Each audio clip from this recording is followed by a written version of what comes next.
হর হর মহাদেব। কেমন আছো তোমরা সবাই? আশা করি তোমরা সবাই খুব ভালো আছো এবং সুস্থ আছো মহাদেবের আশীর্বাদে। আর এই ঝড় বৃষ্টি, এই গুমসে গরমে নিজের খেয়াল রাখছো। হ্যাঁ হ্যাঁ, ঝড় বৃষ্টি। তোমরা তো জানোই আষাঢ় মাস পড়ে গেছে। আষাঢ় মাস মানেই ঝড় বৃষ্টি। আর এই দিয়ে কিন্তু ওয়েদারটা এমন, মানে সকালে বহুত রোদ, দুপুরবেলা আবার ঝমঝম বৃষ্টি, আবার বিকালে হালকা রোদ। আর এই রোদ আর বৃষ্টির মধ্যে এমন একটা ওয়েদার তৈরি হয়েছে, মানে ঘরে ঘরে সবারই প্রায় শরীর খারাপ। তাই সবাই নিজের খেয়াল রেখো। আর আমি মাহি তোমাদের জন্য নিয়ে চলে এলাম অনেক দিন পর একটা আলতা ডিজাইনের ভিডিও। আর সাইড থেকে অনেক গাড়ি যাচ্ছে, তোমরা একটু ম্যানেজ করে নিও, কারণ আমাদের বাড়ি জানোই তো রাস্তার সাইডে, তো এখানে সবসময় গাড়ি চলতেই থাকে, তাই একটু ম্যানেজ করে নিও। আমি অনেকদিন পর তোমাদের জন্য একটা সিম্পল এবং খুবই ইজি একটা আলতা ডিজাইনের ভিডিও নিয়ে চলে এসেছি। আজকে আমি একটু সাজুগুজু করেছি, কেমন লাগছে আমাকে বলো।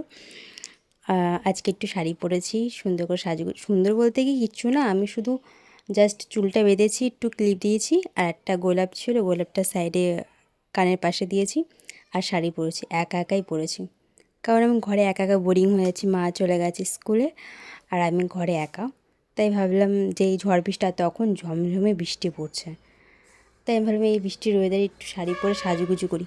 বাপরে যা গরম, বিশ্বাস করো বহুত গরম। ঝমঝমে বৃষ্টি পড়ছিল ঠিকই, আমি যখন এই আলতা ডিজাইনটা করছিলাম, তা তোমরা দেখতে পাবে তখন কীরকম ওয়েদার ছিল। আমি ভিডিও ছোট্ট একটা ভিডিও করে দিয়েছি, অ্যাড করেছি এর মধ্যে। তখন কিন্তু বহুত বৃষ্টি পড়ছিল, কিন্তু ঘরটা আমাদের এমন গরম হয়েছিল, আর তার মধ্যে যেহেতু আমি শাড়ি পরেছিলাম আর চুলটা খোলা ছিল, মনে হচ্ছে আমার আরও বেশি গরম লাগছে। তো কী করা যাবে, তা আমি সেই অবস্থাতেই আলতা ডিজাইনটা করেছি, কারণ সামনের রথযাত্রা, তার মধ্যে এর মধ্যে আমি প্রায় এক সপ্তাহ হয়ে গেল আমি কোনো আলতা ডিজাইন দিইনি। তো আজকে যেই ডিজাইনটা আমি করছি, সেটা আমি কী বলবো, আমার মাথায় কিচ্ছু আসছে না যে কোন ডিজাইন করব কি না, কারণ যেহেতু আমি শাড়ি পরেছি, শাড়ি সামলাতে পারছিলাম না, আর আলতা ডিজাইন করেছি। আমি দেখো তোমাদেরকে দুই রকম দেখিয়েছি, গাড়ি যাচ্ছে একটু, দুই রকম দেখেছি। একটা আমি ধরো ওই আঁকি উকি করেছি, একটু পাপড়ি টাপড়ি দিয়ে সুন্দর করে একটা করেছি, একটা ফুল মতো। আর পরেরটা দেখো একটা সুন্দর একটা সিম্পলের মধ্যে একটা গোল দিয়েছি, একটা গোল মানে চাঁদ মামা।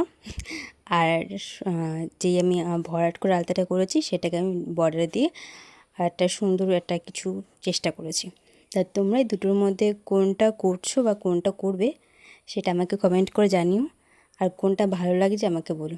আর বিশ্বাস করো, শাড়ির সাথে আলতা, মানে কী বলবো, পুরো মাথাই খারাপ, এত ভালো। আমি পরেছি যখন আলতাটা, আমি শুধু বারবার করে আমার পায়ের দিকেই শুধু আমার চোখটা যাচ্ছে, মানে এত ভালো লেগেছে। আমি এই প্রথমবার শাড়ি পরে তারপরে আলতা পরেছি, আর তার মধ্যে ছিল বৃষ্টির ওয়েদার। যখন আমি বাইরে বেরিয়েছি, আমি যে হার্টের একটা দেখবে ভিডিও আমি করেছি, সেটা লাস্টে দেখতে পাবে।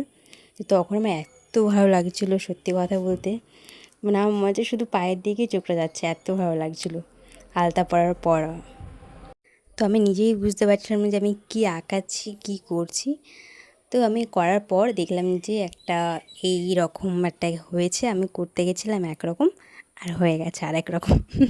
তোমরা একটু ম্যানেজ করে নিও, মানে কোনটা ভালো লাগছে কিনা।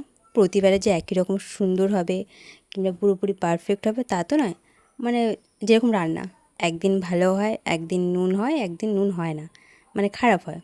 ঠিক সেই রকমই এই আলতা ডিজাইন, প্রতিদিন যে আমার হাত ভালো থাকবে, প্রতিদিন যে আমি পুরো পারফেক্টভাবে করতে পারবো তা তো নয়। ভুল করলেই কিন্তু আমি ভুল থেকে শিখবো জিনিসটা। তো তোমাদের এই আলতা ডিজাইনটা কেমন লাগলো আমাকে কিন্তু কমেন্ট করে জানাবে, আর তোমাদের যদি ভালো লেগে থাকে বেশি বেশি করে শেয়ার করবে। আর যারা আমার এই চ্যানেলে নতুন আছো, তারা চ্যানেলটা সাবস্ক্রাইব করে আমার পাশে থাকবে, এবং আরও এরকম আলতা ডিজাইনের ভিডিও আছে, তোমরা চাইলে দেখে আসতে পারো আমার চ্যানেলে গিয়ে।